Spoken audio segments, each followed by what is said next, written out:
Assalamualaikum warahmatullahi wabarakatuh, sahabat mitra sekalian.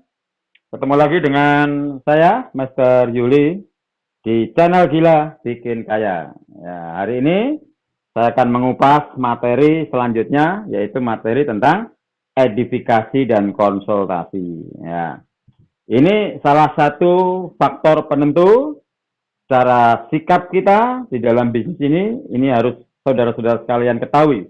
Bagaimana kita mengedifikasi dan bagaimana kita konsultasi. Kuncinya sukses di usaha ini adalah ada konsep-konsep yang harus etika-etika yang harus dibangun, kemudian teknik-teknik skill yang harus kita bangun bersama, termasuk salah satunya sikap, ya, sikap mau edifikasi dan sikap mau konsultasi. Baik, saudara sekalian, apa sih namanya edifikasi ya? Edifikasi dari kata edify, yang artinya mengajarkan atau memberikan pengetahuan, ya, dalam hal moral atau sikap, atau meniru, ya, meniru atau memberikan satu sikap agar ditiru, edify, ya, mengedify. To edify, memberikan rasa hormat, respect kepada seseorang, ya, ataupun hal tertentu, yaitu mengedifikasi atau menghargai atau respect kepada seseorang atau sesuatu tertentu, yaitu edifikasi. Nah, saudara sekalian, di dalam usaha kuaya ini, siapa saja sebenarnya yang harus diedifikasi? Ya, setiap hari yang harus diedifikasi itu siapa saja? Yang pertama adalah mitra sponsor atau upline Anda. Ya, kenapa mitra sponsor atau upline Anda yang harus diedifikasi ya setiap hari sampaikan hal-hal positifnya ya. Karena kalau Anda tidak memberikan hal positif kepada upline Anda, sponsor Anda atau menghargai Anda, ingat, Anda masuk kuaya, Anda menjadi mitra kuaya, itu pasti ada yang memperkenalkan bisnis ini. Ada yang mengajak Anda yang mengajari Anda, yaitu siapa? Sponsor Anda. Maka Anda wajib hukumnya untuk mengedifikasi sponsor Anda dengan baik. Ya. Kemudian yang diedifikasi yang kedua adalah mitra tim di bawah kita, atau kalau orang bilang di dalam dunia network, downline kita, atau mitra-mitra tim di bawah kita. Ya. Kenapa demikian? Nanti saya jelasin. Ya. Kenapa harus upline sponsor? Kenapa harus mitra di bawah kita atau tim di bawah kita edifikasi juga? Oke. Kemudian yang ketiga, yang wajib diedifikasi yang adalah perusahaan atau manajemen. Ya. Kenapa manajemen atau perusahaan harus diedifikasi? Coba bayangin kalau Anda menjelek-jelekin perusahaan, Anda mengatakan perusahaan ini kuaya ini adalah jelek dan sebagainya, atau Anda tidak memberikan input yang baik tentang perusahaan kita, orang percaya nggak zaman kita? Tidak mungkin orang percaya dengan kuaya atau bisnis kita ini. Oke.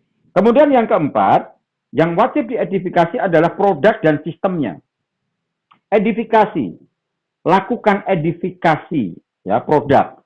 Produknya ini ada 3 yang harus diedifikasi. Yang pertama air murni, ya, air murni. Yang kedua adalah air beroksigen tinggi. Yang ketiga adalah air doa.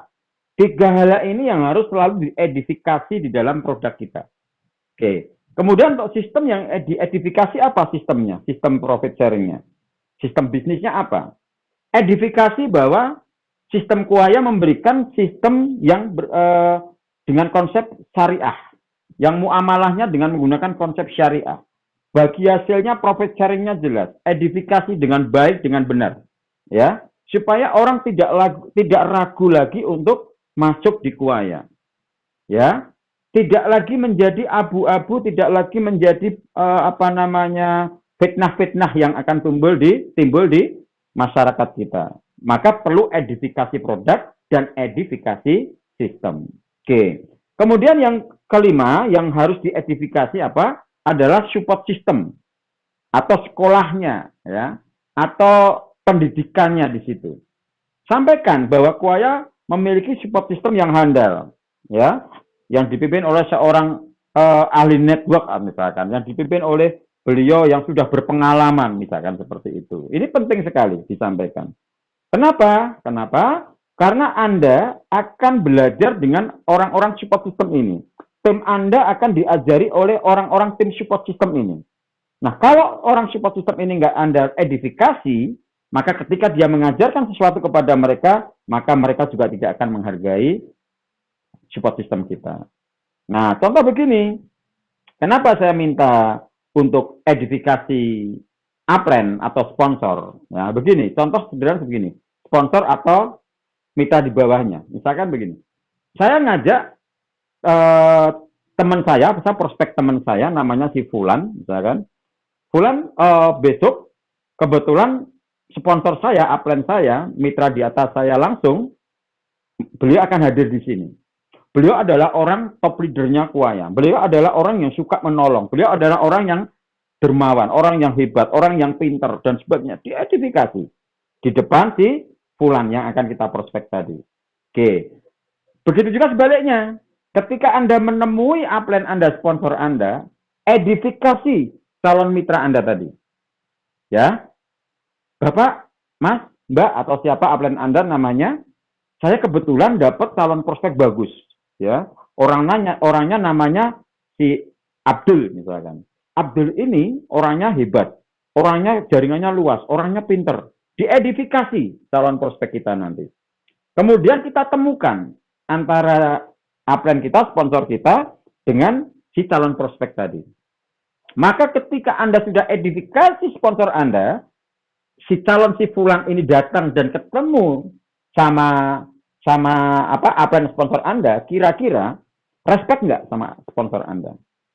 Pasti respect. Karena, oh ini toh yang diceritakan oleh Anda itu, ternyata ini toh orang yang katanya baik, orangnya yang katanya hebat, katanya ini toh. Coba bayangin kalau Anda tidak edifikasi upline Anda. Nanti teman saya mau datang jelasin kamu, gitu. Nggak dijelasin apa-apa. Dia datang, lihat upline Anda, tak gitu-gitu aja. Dia nggak akan respect, dia nggak akan hormat.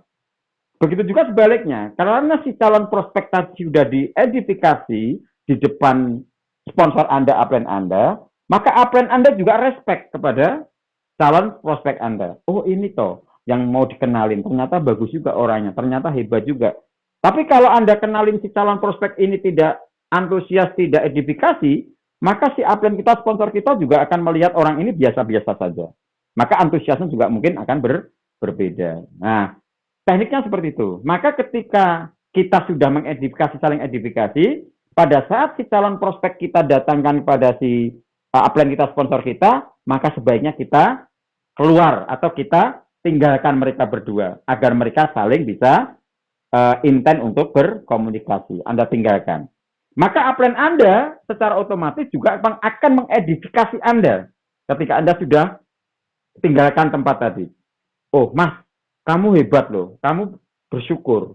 Kamu yang ngundang itu orang yang hebat. Kamu yang ngundang itu orang yang pinter. Si A itu orang yang pinter. Anda juga akan diedifikasi oleh upline Anda. Sehingga saling mengedifikasi. Kemudian kenapa harus edifikasi perusahaan? Ingat, kalau perusahaan ini Anda tidak edifikasi besar-besaran, orang juga tidak akan percaya dengan bisnis kita, dengan produk kita. Penting sekali. Anda bisa edifikasi. Ya, direkturnya Anda bisa edifikasi, izin-izinnya sudah lengkap dan sebagainya. Sehingga ketika orang datang di pertemuan itu, dia lebih yakin karena sudah ada izinnya, sudah ketemu direkturnya dan sebagainya. Oke. Kemudian kenapa Anda harus edifikasi produk? Ya, kalau nggak diedifikasi susah nanti ya. Edifikasi yang kuat produk kita. Ingat, edifikasi produk yang kuat dan sistem bisnis yang kuat juga di situ. Sehingga menimbulkan dampak kepercayaan yang luar biasa sehingga memudahkan Anda untuk closing.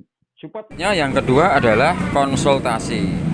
Para leader atau mitra di atasnya harus memberikan layanan konsultasi kepada mitra-mitranya, ya, membantu sebagai coaching dan sebagai konsultan. Dan ingat, di Kuaya konsultan bisnis Anda gratis. Kenapa? Karena bisnis Kuaya ini adalah people helping people. Manusia yang membantu manusia. Ini bisnis silaturahim, ya, people helping people.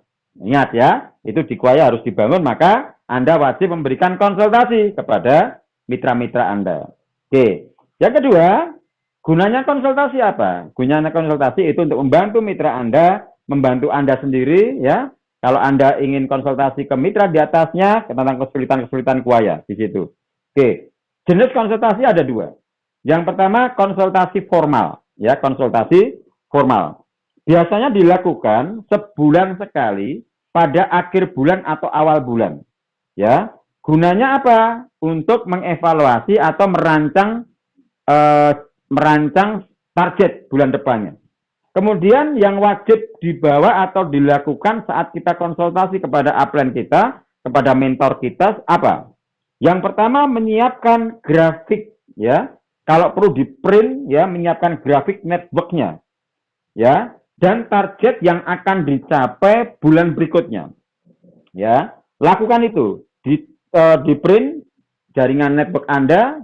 Kemudian statement bosnya di print atau seperti apa, Anda buat target-target bonus bulan depan berapa, Anda harus closing MD berapa, MT berapa, Anda punya target di situ. Kemudian Anda konsultasikan setiap bulan sekali kepada upline Anda, kepada sponsor Anda, atau orang-orang yang bisa membantu Anda di situ.